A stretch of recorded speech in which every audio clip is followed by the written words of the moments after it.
किसी वक्त की बात है कि एक छोटे से गांव में गुलाम हैदर नाम का एक गरीब लेकिन मेहनती किसान रहता था। उसके साथ उसकी बीवी और एक होनहार बेटा सलमान रहता था। उनके पास थोड़ी सी जमीन थी जिस पर वे गन्ना बेचकर गुजारा करते थे। सर्दियों के दिन थे। गुलाम हैदर और सलमान सुबह से शाम तक खेतों में काम करते, गन्ना काटते और चूल्हे पर गुड़ पकाते। गुलाम हैदर हमेशा गुड़ लेकर खुद बाजार जाता, क्योंकि उसे लगता था कि सलमान अभी छोटा है और बाजार के सौदे की समझ नहीं रखता। एक दिन गुलाम हैदर ने बैलगाड़ी में गुड़ लोड किया और बाजार रवाना हो गया। वहां जाकर उसने गाड़ी खड़ी की और ग्राहकों का इंतजार करने लगा। कुछ देर बाद एक व्यापारी वहां से गुजरा। उसे याद आया कि उसकी बीवी ने आज गुड़ वाली खीर बनाने को कहा था, तो वो गुलाम हैदर के पास आकर बोला, भाई क्या बेच रहे हो? गुलाम हैदर ने खुश होकर जवाब दिया, जनाब आज ही ताजा गुड़ तैयार किया है, आप चाहें तो सस्ते दामों दे दूंगा। व्यापारी को गुलाम हैदर बहुत सीधा सादा और भोला लगा। उसने कहा, यह पूरी गाड़ी का गुड़ कितने में दोगे? गुलाम हैदर खुश हो गया कि उसे इंतजार नहीं करना पड़ेगा। उसने कहा, 500 रुपए दे दे, सारा ले जाइए। व्यापारी ने 500 रुपए निकाले और कहा, तो फिर इस गुड़ को मेरे घर तक पहुंचा दो। गुलाम हैदर ने व्यापारी को भी गाड़ी पर बिठा लिया और उसके घर की तरफ चल दिया। जब वो घर पहुंचे तो गुलाम हैदर ने कहा, जनाब जरा जल्दी गाड़ी खाली करवा दीजिए, मुझे घर वापस जाना है। यह सुनकर व्यापारी मुस्कुरा कर बोला, कौन सी गाड़ी? तुम्हें तो मैं पूरी गाड़ी के 500 रुपए दे चुका हूं, अब यह सब मेरा माल है। गुलाम हैदर हैरत से बोला, जनाब मैंने गुड़ के दाम बताए थे, गाड़ी तो मेरी है। व्यापारी सख्त लहजे में बोला, मैंने पूछा था कि पूरी गाड़ी का क्या दाम है, तुमने खुद कहा 500। अब जुबान से फिर रहे हो। तुम जैसे लोग वादे के पाबंद नहीं होते। फिर उसने नौकरों को आवाज दी, जिन्होंने गुलाम हैदर के कपड़े उतरवाए और उसे घर से धकेल कर निकाल दिया। गुलाम हैदर बेइज्जती और शर्मिंदगी की हालत में सारा दिन जंगल में छुपा रहा। जैसे ही रात हुई वो अंधेरे में चुपके से अपने घर आया। उसकी हालत देखकर बीवी और बेटा फौरन लपक कर आए, चादर ओढ़ाई और वजह पूछी। गुलाम हैदर ने आंसू भरी आंखों से सारा वाकया सुनाया कि कैसे उस व्यापारी ने उसकी सादगी का फायदा उठाया और सिर्फ 500 रुपए में उसकी इज्जत भी खरीद ली। गुलाम हैदर की जुबानी सारा वाकया सुनकर सलमान का खौल उठा। उसने गुस्से में कहा, अब्बा जी कल बाजार में मैं जाऊंगा और उस ताजिर से आपकी बेइज्जती का हिसाब भी लूंगा और अपनी बैलगाड़ी भी वापस लेकर आऊंगा। बाप ने बेटे के जज्बात देखे लेकिन नरमी से समझाया, नहीं बेटा, वो ताजिर बहुत चालाक और जालिम है, कहीं तू भी किसी मुसीबत में न पड़ जाए। मगर सलमान ने पुरज़्म लहजे में कहा, अब्बा जी बस आप मुझे उसका हुलिया बता दीजिए, फिर देखिए आपका बेटा कैसे आपकी इज्जत वापस लाता है। गुलाम हैदर ने ताजिर का मुकम्मल हुलिया सलमान को समझा दिया। अगले दिन सुबह सवेरे सलमान ने पड़ोसी से एक बैलगाड़ी मांगी, उसमें खुद का बनाया हुआ ताजा गुड़ रखा और बाजार का रुख किया। वह बिल्कुल उसी जगह जा खड़ा हुआ जहां उसके बाप को धोखा दिया गया था। कुछ देर गुजरी थी कि वही ताजिर तकबर भरे अंदाज में आ निकला। सलमान को देखकर रुक गया। सलमान का मासूम और नरम लहजा सुनकर ताजिर ने दिल में सोचा, कल बाप को बेवकूफ बनाया, आज बेटे की बारी है। ये तो और भी सादा लग रहा है, अब की बार सारा गुड़ और गाड़ी दोनों हाथ लगेंगे। ताजिर सलमान के पास आया और बोला, भाई इस गाड़ी में क्या है? सलमान ने नरमी से जवाब दिया, जनाब ताजा गुड़ है, ऐसा खालिस गुड़ आपने कभी नहीं चखा होगा। ताजिर ने कहा, तो बताओ पूरी गाड़ी का क्या दाम लगाया है? सलमान ने मुस्कुरा कर कहा, बस जनाब एक मुट्ठी भर रुपए दे दीजिए, सौदा आपका। ताजिर के चेहरे पर खबीसत से भरी मुस्कुराहट फैल गई। दिल में सोचा, वाह ये तो बाप से भी ज्यादा नादान है, एक मुट्ठी में 10 नोट रख कर 100 रुपए दे दूंगा और सारी गाड़ी मेरी हो जाएगी। ताजिर बोला, ठीक है भाई, सौदा मंजूर है, मगर पैसे में घर जाकर दूंगा, तुम बस गाड़ी मेरे घर पहुंचा दो। सलमान खामोशी से तैयार हो गया। जब वह ताजिर के घर पहुंचे, ताजिर ने गाड़ी अंदर खड़ी करवाई, फिर जेब से 10 अंक 10 के नोट निकालकर अपनी मुट्ठी में दबाए और सलमान की तरफ बढ़ाते हुए कहा, ले लो मुट्ठी भर दाम और गाड़ी यहीं छोड़कर वापस जाओ। यही तय हुआ था ना? सलमान ने तहमुल से कहा, जनाब, दाम तो गुड़ के लगे थे। गाड़ी मेरे बाप की है, मेरी है। आप मेहरबानी फरमा कर सिर्फ गुड़ उतरवाइए, गाड़ी मुझे वापस ले जाने दीजिए। ताजिर बोला, क्या बात करते हो? तुमने खुद कहा था कि एक मुट्ठी भर रुपए में सारी गाड़ी दे दोगे, अब जुबान से फिर रहे हो। सलमान ने संजीदगी से कहा, नहीं जनाब, जो कहा था वही मांग रहा हूं। गुड़ बेचा है, गाड़ी नहीं। गाड़ी तो मेरा जरियाए माश है। ताजिर ने गुस्से से दांत पीसते हुए कहा, अब अगर ज्यादा बात की तो मैं तुम्हें भी तुम्हारे बाप की तरह जलील करके निकाल दूंगा। सलमान ने ताजिर की धमकी सुनी तो खामोशी से बोला, अच्छा जनाब, अगर बात ऐसी है तो लाइए वो मुट्ठी भर दाम। ताजिर जैसे ही मुट्ठी आगे बढ़ाने लगा, सलमान ने उसका हाथ मजबूती से थाम लिया और जेब से चाकू निकालते हुए कहा, सुनिए सेठ जी, मैं अपनी गाड़ी आपके पास छोड़ रहा हूं, लेकिन बदले में आपकी ये मुट्ठी साथ ले जा रहा हूं। वो कांपने लगा, ये क्या बदअखलाकी है, हाथ छोड़ो मेरा। सलमान ने कहा, आपने मेरी पूरी गाड़ी सिर्फ एक मुट्ठी के बदले हड़प ली थी ना, अब ये मुट्ठी मेरी है। चाकू तेज था और सलमान का इरादा सच्चा। जैसे ही उसने हाथ पर दबाव डाला, ताजिर चीख उठा, गड़गड़ाते हुए बोला, खुदा का वास्ता है बेटा, जो चाहिए ले जाओ, बस मुझे छोड़ दो। सलमान ने कहा, पहले वो गाड़ी खाली करो जो कल मेरे बाप गुलाम हैदर से छीन ली थी, वो भी वापस दो। और हां, अब तुम्हें मुझे 2000 रुपए महीने पर अपने घर में नौकरी भी देनी होगी। ताजिर के पास कोई रास्ता न बचा, अपनी जान बचाने के लिए हाथ जोड़कर बोला, ठीक है, जैसा तुम कहोगे वैसा ही होगा। सलमान ने चाकू पीछे किया और कहा, अगर तुम अपनी जुबान से फिरे या नौकरी से निकालने की कोशिश की या तनख्वाह में टालम टोल की तो फिर याद रखना, मैं तुम्हारी नाक और कान दोनों काट दूंगा। ताजिर ने कांपते हुए सर हिलाया और वादा कर लिया। उसने गुलाम हैदर की गाड़ी भी खाली करवा दी, 2000 रुपए गुड़ के भी दिए और नौकरी की हामी भी भर ली। सलमान 2 बैल गाड़ियां लेकर अपने गांव वापस लौटा। गुलाम हैदर दूर से अपने बेटे को आते देखकर खुशी से बेकाबू हो गया, दौड़कर बेटे को गले लगा लिया। सलमान ने सारी कहानी सुनाई और नौकरी की बात भी बताई। बाप ने फिक्रमंदी से कहा, बेटा, वो ताजिर बदला लेने वाला शख्स है, खबरदार, हमेशा होशियार रहना। सलमान ने मुस्कुराकर कहा, अब्बा जी, अगर वो शेर है तो मैं सवा शेर हूं, अब आप फिक्र न करें। अगले दिन सुबह सलमान ताजिर के घर काम पर पहुंच गया। ताजिर ने दिल में सोचा, मैं इसे इतना थकाऊंगा कि खुद ही भाग जाएगा। वह बोला, सलमान, 2 खेत जोतो, फिर शाम को लकड़ियां भी लाना चूल्हे के लिए। सलमान खामोशी से निकला, खेत की तरफ गया और दिन भर एक पेड़ के नीचे सोया रहा। शाम ढले उसने हल के 3-4 टुकड़े किए, उन्हें काट कर गठा बनाया, सर पर रखा और वापस आ गया। घर पहुंचा, लकड़ी का गठा खैका और खामोशी से खाने बैठ गया। ताजिर ने नौकर से कहा, इसे एक मुट्ठी चावल दे दो और एक चम्मच दाल, यही यहां की तनख्वाह है। सलमान ने सेठ की बात सुनी, यहां रहना है तो एक मुट्ठी चावल पर रहो, वरना निकल जाओ। सलमान ने खामोशी से वह चावल खाए, पानी पिया और उठकर अपने कमरे में चला गया। लेकिन रात को भूख ने उसे सोने न दिया। पेट में चूहे दौड़ रहे थे।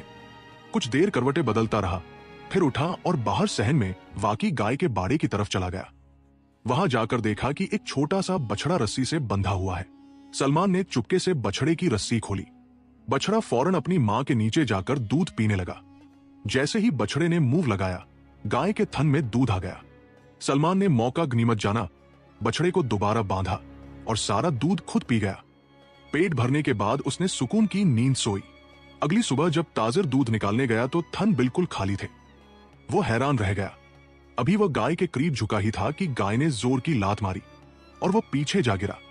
यह रोज का मामूल बन गया। सलमान हर रात बछड़े को छोड़ता, गाय दूध देती, वह पीता और दिन भर काम करता रहता। लेकिन वह जिस्मानी तौर पर कमजोर होने के बजाय पहले से भी ज्यादा तंदुरुस्त और मजबूत दिखाई देता। ताजिर हैरान रह जाता, ये लड़का एक मुट्ठी चावल खाता है, सारा दिन काम करता है और फिर भी ऐसे फिट कैसे है। उसे क्या खबर थी कि उसकी गाय का सारा दूध सलमान के पेट में जा रहा है। कुछ दिन बाद ताजिर की बीवी अपने मायके चली गई। पूरा महीना गुजर गया, वो वापस न आई। ताजिर अकेला होकर उदास रहने लगा। आखिरकार उसने फैसला किया कि खुद जाकर अपनी बीवी को वापस लाएगा। उसने सलमान से कहा, सलमान, मेरे साथ चलना है, बीवी को लेने जाना है। सिर्फ एक घोड़ा था, उस पर ताजिर खुद बैठा और सलमान को पैदल साथ चलने को कहा। सलमान दिल में मुस्कुराया। अच्छा तरीका निकाला है मुझसे जान छुड़ाने का। सोचा होगा मैं रास्ते में मर जाऊंगा और ये जनाब घोड़े पर आराम से ससुराल पहुंच जाएंगे। अगर तुझे होश न दिलाई तो मेरा नाम भी सलमान नहीं। कुछ फासले पर जाकर ताजिर थक गया। एक पेड़ के नीचे लेटकर आराम करने लगा और सलमान से कहा, जरा घोड़े का ख्याल रखना, मैं जरा आंख लगा रहा हूं। थोड़ी ही देर बाद कुछ ताजिर काफिले के साथ वहां से गुजरे। सलमान ने घोड़े की दुम का थोड़ा सा हिस्सा काटा और उसे अपने पास रख लिया। फिर पूरा घोड़ा उन ताजिरों को बेच दिया। सौदे के बाद सलमान एक झाड़ी के करीब जाकर बैठ गया और दुम का कटा हुआ हिस्सा एक चूहे के सुराग पर रख दिया, जैसे वह चूहे को पकड़ने बैठा हो। थोड़ी देर बाद ताजिर की आंख खुली। उसने इधर उधर नजर दौड़ाई। घोड़ा गायब था। सलमान झाड़ी के पास बैठा था। हाथ में दुम का टुकड़ा था। गुलाम हैदर का बेटा सलमान, जो अब एक चालाक, हाजिर दिमाग और जुर्रत नौजवान के तौर पर अपनी पहचान बना चुका था, ताजिर की हर चाल का न सिर्फ जवाब दे रहा था बल्कि उसी की जुबान में बदला भी ले रहा था। सेठ ने जब आंख खोली तो सलमान को घोड़े की दुम पकड़े झाड़ी के पास बैठे देखा। वो गुस्से से बोला, सलमान, मेरा घोड़ा कहाँ गया? सलमान ने इंतहाई मासूम लहजे में कहा, सेठ जी, घोड़ा तो चूहे के बिल में घुस गया। मैंने बड़ी मुश्किल से इसकी दुम पकड़ रखी है, अकेला खींच नहीं पा रहा, जरा आप भी जोर लगाइए।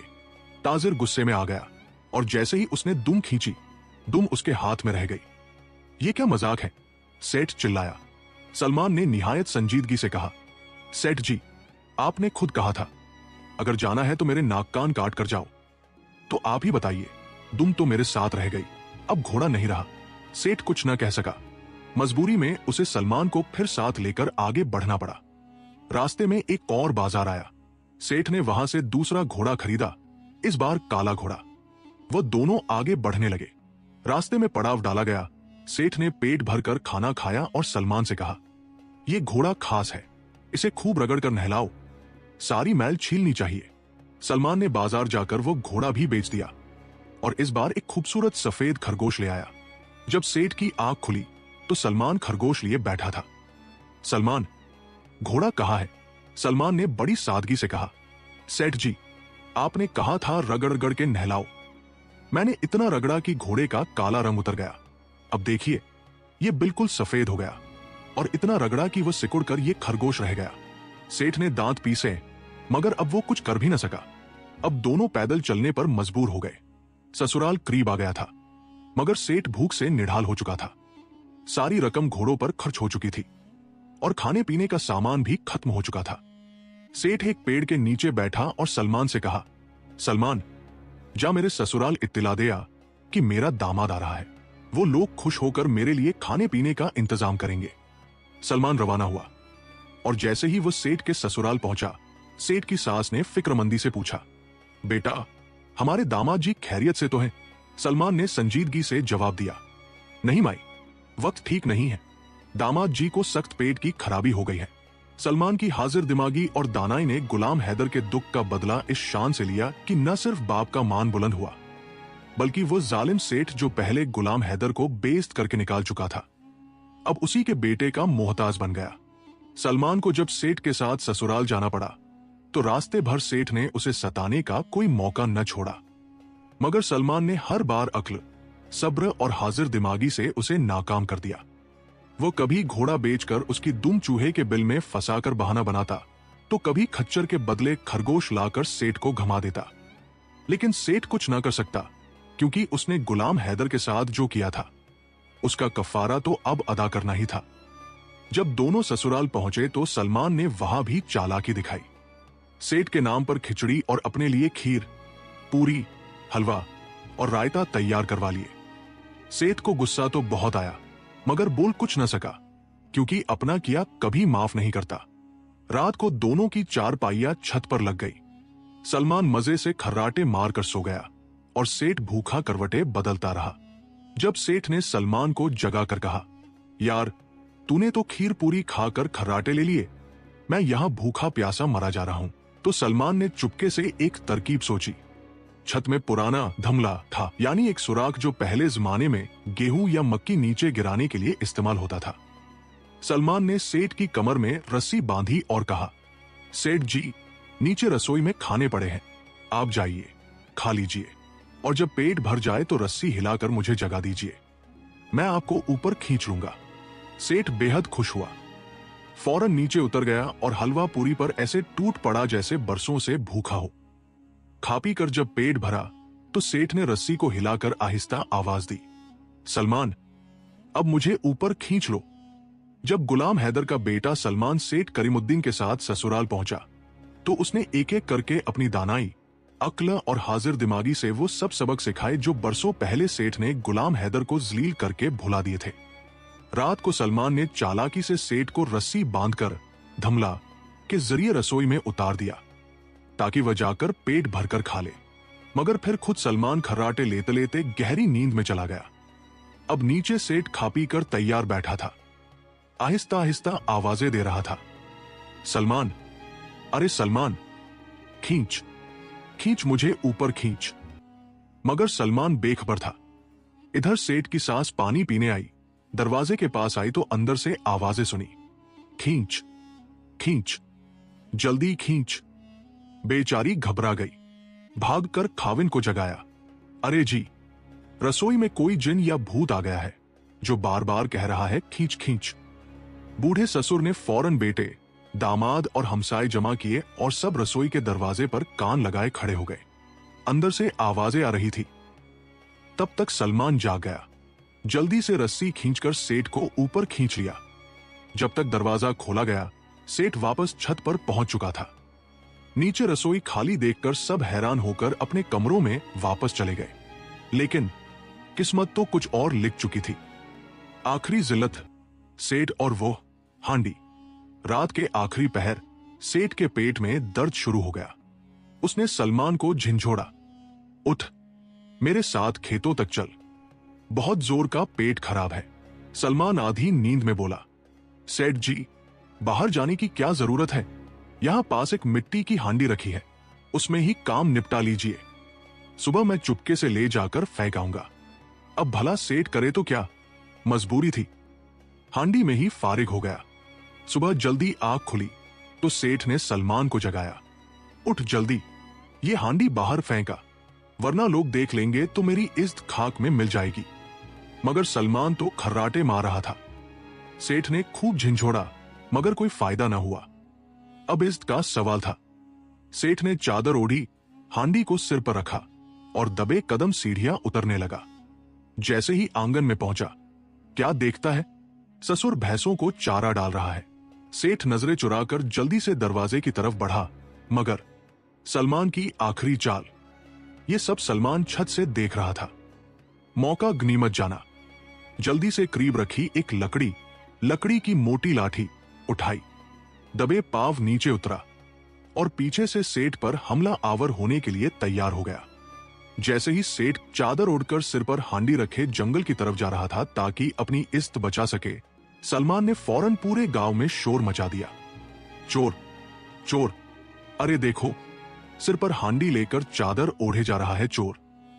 कुछ देहाती जो सुबह सवेरे भैंसों को चारा देने जाग चुके थे, फौरन डंडे और लाठियां लेकर आवाज की सूरत दौड़ पड़े। उन्होंने दूर से सेठ को देखा, चादर ओढ़े हांडी उठाए जा रहा था। बस यही है चोर। और फिर दे दनादन, सेठ पर लाठियां बरसने लगी। कोई हाथ मार रहा था, कोई टांग, कोई आवाजें निकाल रहा था। वो बेहोशी में चिल्ला रहा था, अरे मैं चोर नहीं हूं, मैं सेठ करीम। मगर किसी ने सुना नहीं। इसी शोर शराबे में सेठ के ससुराल वाले भी आन पहुंचे। सबके हाथों में लाठियां थी। तब सलमान ने एक आखिरी बात कहकर तमाशा मुकम्मल कर दिया, अरे सब लोग तो यहां हैं, पर हमारे सेठ जी कहां गए? सब चौंक गए। हाँ वाकई, दामाद जी तो शोर सुनते ही गायब हो गए। आखिर कहां है? जब उन्होंने चादर खींचकर देखा तो सामने खुद उनका दामाद, चेहरा शर्मिंदगी से झुका हुआ, जिस्म नीला पड़ा और सिर पर हांडी। पूरी महफिल में खखे गूंज उठे। हंसी का तूफान था।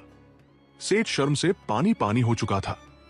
इज्जत, गुरूर और फख्र सब मिट्टी में मिल चुका था। सेठ का पछतावा, सलमान की जीत। घर के अंदर ले जाकर दूसरे कपड़े पहनने को दिए गए। सेठ की बीवी को भी साथ किया गया और सबने तंजिया मुस्कुराहटों के साथ रुखसत किया।